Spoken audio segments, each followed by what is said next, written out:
cow's neck in a gourd, about a liter. A third patched the small wound with dirt. Then the creature was released. It ambled off into the brush, unperturbed and seemingly unaffected. The tiny wound was not meant to kill the cow, but rather to release a relatively small amount of blood, similar to the way that we humans donate at a blood bank.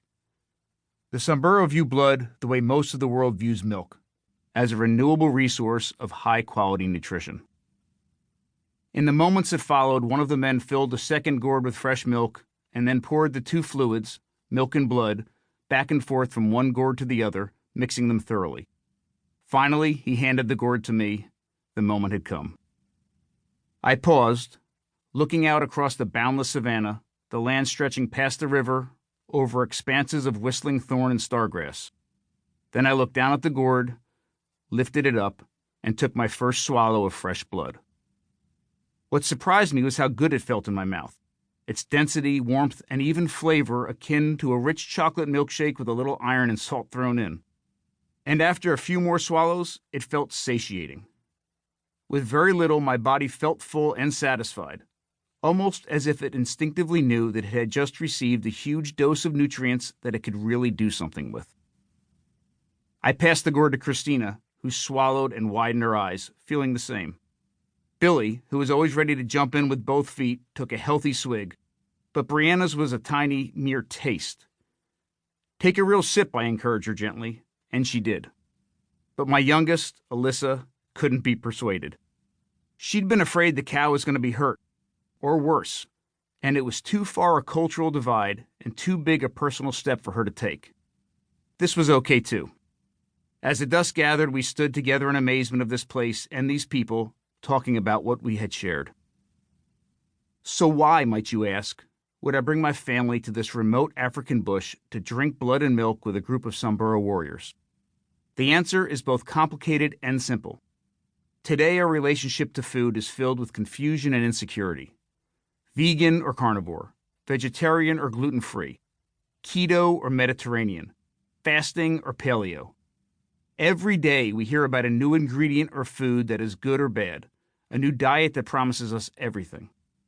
Our conversations are filled with a dizzying array of perspectives on our relationship to this most essential element of being human: food. What if I told you that none of these dietary labels mattered? That you should never exclude a food source, no matter how alien or strange? What if I told you that you do not need to count calories, measure your portions, go hungry, or feel deprived? And, at the same time, that you can eat in such a way that you can become healthier, lose the extra pounds, live a more pain-free and energetic life, and contribute to the health of our planet. How? By learning to eat like a human again. Simply put, this means finding food that is as nutrient-dense as possible and preparing that food using methods that render it safe and make its nutrients available to our bodies. That's it. Whatever diet you follow, whatever your food preferences, the goal is to find and prepare food so that it provides the most nutrients. Eating in this way will maximize your health and simultaneously simplify the process of knowing how, what, and when to eat. Our ancestors knew how to do this.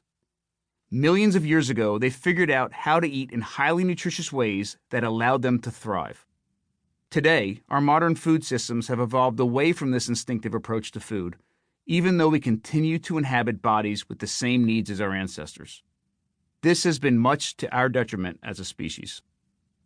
Fortunately, there are still people in pockets of the world who continue to eat like humans. They employ ancient and traditional technologies to produce food of astounding nutrition, using everything from fermentation to cooking in mineral-rich dirt. For years, I studied these kinds of foods and methods of preparation and taught them at Washington College in Chestertown, Maryland, where I created the Eastern Shore Food Lab, an innovative teaching, learning, and production space. I traveled the world, sometimes with my family, from the Mongolian steppes to the Kenyan savanna to the jungles of Thailand, to learn in person from the people who actually practiced what I had studied, and to nourish myself using the same foods, tools, and methods as our ancestors. As I did so, I began to feel strong, healthy, and wildly alive, and it confirmed for me that this is the foundation of a healthy human diet.